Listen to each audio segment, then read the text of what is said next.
पिछले दरवाजे से लाकर दोबारा इख्तिदार में बैठा दिया जाए, उसके लिए वो लेवल।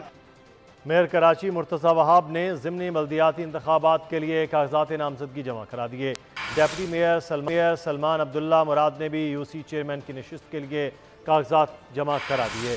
मुर्तज़ा वहाब का कहना था कि जब टाउन चेयरमैन से मिलता हूँ तो हाफिज़ नईम नाराज़ हो जाते हैं। वक्त साबित करेगा कि कौन क्या है।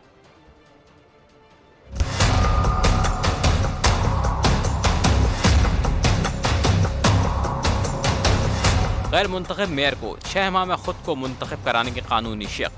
कराची में बल्दियाती नशिस्तों पर कागजात नामजदगी जमा कराने के आखिरी रोज मेयर कराची मुर्तज़ा वहाब ने अपने कागजात जमा करा दिए। मुर्तज़ा वहाब ने जिला जनूबी में यूसी 13 की खाली नशिस्त पर इलेक्शन लड़ने के लिए कागजात जमा कराए।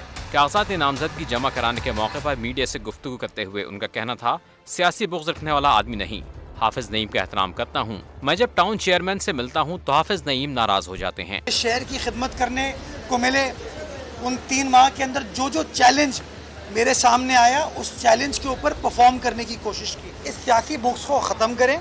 कराची में बल्दियाती ज़िमनी इंतखाबात के लिए पोलिंग 5 नवंबर को शेड्यूल है। सन लोकल गवर्नमेंट एक्ट के तहत गैर मुंतखब मेयर और डिप्टी मेयर को 6 माह में यूसी चेयरमैन का इलेक्शन जीतना लाजिम है।